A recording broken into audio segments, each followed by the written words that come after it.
Siragadikka serial நேயர்கள் அனைவருக்கும் வணக்கம். வீட்டில் வின்னஸாக நாங்கள் தான் வந்துட்டோம் அப்படிங்கிறத பற்றி நம்ம முத்து ரொம்ப பெருமையாக சொல்லிக்கிட்டு இருக்காரு. அந்த டைமில் நம்ம அண்ணாமலை ஒரு பக்கம் அங்கே என்ன நடந்துச்சு, என்ன மாதிரியான கேள்விகள் கேட்டாங்க அப்படின்னு சொல்லிட்டு முத்துக்கிட்டையும் மீனாக்கிட்டையும் கேட்க, மீனா வந்து ஒருத்தரோட வாழ்க்கையில் எப்படி அனுசரித்து வாழணும், எப்படி இருந்தால் வாழ்க்கை சிறப்பாக இருக்கும் அப்படிங்கிறத பற்றிலாம் கேட்டாங்க. எல்லாத்துக்குமே நாங்கள் நம்ம வீட்டில் என்ன நடக்குதோ அது மாதிரி தான் நாங்கள் பதில் சொன்னோம் அப்படின்னு சொல்லிட்டு சொல்கிறாங்க. ஆனால் அந்த பதில் எல்லாமே அவங்கள கவர்ந்ததுனால நாங்கள் அந்த பரிசை வென்றுட்டோம்பா. அது மட்டும் இல்லாமல் அதில் இன்னொரு கேள்வி ஒன்று கேட்டாங்க. கணவன் மனைவி அப்படின்னாலே பிரச்சனை இல்லாமல் கண்டிப்பாக யாரோட வாழ்க்கையும் இருக்காது. பிரச்சனை அப்படின்னு ஒன்று வந்தால் தான் அவங்களுக்குள்ளே இருக்கிற அன்பு வந்து அதிகமாகும். அப்போ தான் அவங்களோட வாழ்க்கை சிறப்பமாக இருக்கும் அப்படிங்கிறது சொன்னாங்க.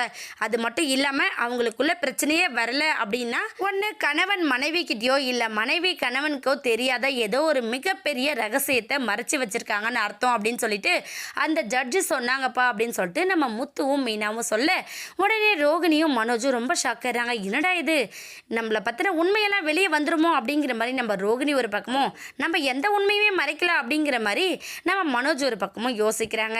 ஆனால் நம்ம விஜயா மட்டும் என்ன நினைக்கிறாங்கன்னா, ஒரு வேளை இவன் சொல்கிறபடி ரோகிணியோட முன்னாள் வாழ்க்கை எப்படி இருந்துச்சு நமக்கு எதுவுமே தெரியல, ரோகிணி நம்மக்கிட்ட அதை பற்றி சொன்னதே இல்லை அப்படின்னு சொல்லிட்டு நம்ம விஜயா யோசிக்கிறாங்க.